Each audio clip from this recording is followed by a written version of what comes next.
আসসালামু আলাইকুম ভিউয়ার্স। এই ভিডিওতে আপনাদেরকে আমি দেখাবো মাউসে প্রদত্ত পঞ্চম সাপ্তাহিক অ্যাসাইনমেন্ট ক্লাস সপ্তম।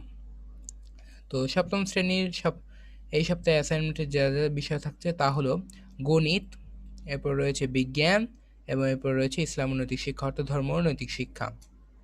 তো অ্যাসাইনমেন্টের বিভিন্ন বিষয় নিয়ে আলোচনা করব। আপনারা যদি চান তাহলে স্ক্রিনশট নিয়ে রাখতে পারেন। তো এই সপ্তাহের প্রথমত যে বিষয়টা রয়েছে সেটা হলো গণিত সপ্তম শ্রেণীর ক্ষেত্রে। এই শ্রেণীতে আপনাদের মোট ৩টি অধ্যায়ের উপর দ্বিতীয়, তৃতীয় এবং ষষ্ঠ এই ৩টি অধ্যায়ের উপর ভিত্তি করে আপনাদেরকে অ্যাসাইনমেন্ট করতে হবে এবং সৃজনশীল প্রশ্ন রয়েছে মোট ২টি। সেই ২টি প্রশ্নের উত্তর দিতে হবে এবং সংক্ষিপ্ত প্রশ্ন রয়েছে মোট ১০টি। ১০টি প্রশ্নের উত্তর দিতে হবে এবং এই ক্ষেত্রে আপনাদের যে বিষয়গুলো মনে রাখতে হবে তা হলো এই যে যে বিষয়টি রয়েছে মূল্যায়ন নির্দেশক, এই মূল্যায়ন নির্দেশকগুলো আপনাদেরকে ফুলফিল করার চেষ্টা করতে হবে এবং এর উপর ভিত্তি করে এই যে টোটাল অ্যাসাইনমেন্ট রয়েছে এই পুরো অ্যাসাইনমেন্টের বিষয়টা আপনাদেরকে কাভার করতে হবে এবং অঙ্কগুলো খুব ভালো করে মাথায় ঠান্ডা করে ভালোভাবে বুঝে করতে হবে।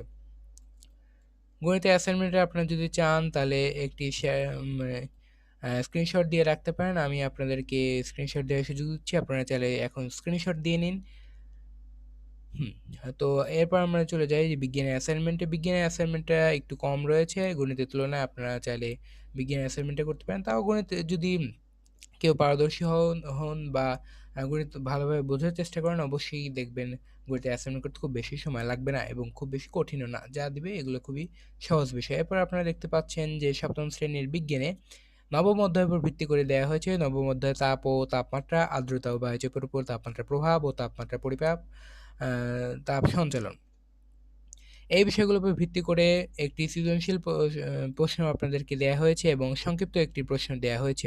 এই দুটি ভিত্তি করে আপনাকে অ্যান্সার করতে হবে, তাহলেই আপনি সঠিকভাবে অ্যান্সার করতে পারবেন। তো এই বিভিন্ন মূল্যায়ন নির্দেশকগুলো যেগুলো রয়েছে সেই মূল্যায়ন নির্দেশকগুলো আপনারা পূরণ করার চেষ্টা করবেন।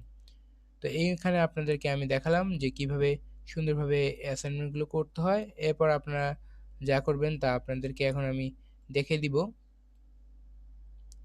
তো আপনারা চাইলে এই বিষয়টি স্ক্রিনশট দিয়ে রাখতে পারেন। এরপর রয়েছে ধর্ম ও নৈতিক শিক্ষা বিষয়। প্রথমত ইসলাম ও নৈতিক শিক্ষা।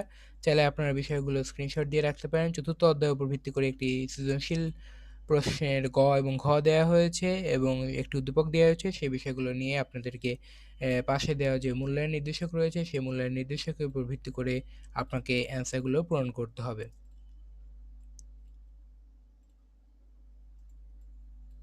এবং হিন্দু ধর্ম নৈতিক শিক্ষার ক্ষেত্রে একই বিষয়।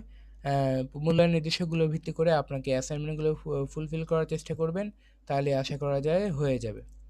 এবং এর পরবর্তীতে যে বিষয় সেটা হলো বৌদ্ধ ধর্ম ও নৈতিক শিক্ষা। আপনারা চাইলে বিষয়গুলো স্ক্রিনশট দিয়ে রাখতে পারেন। এই বিষয়গুলো অর্থাৎ মূল্যায়ন নির্দেশক যেগুলো রয়েছে এই মূল্যায়ন নির্দেশক পূরণ করে অ্যাসাইনমেন্টগুলো ফিল আপ করার চেষ্টা করতে হবে।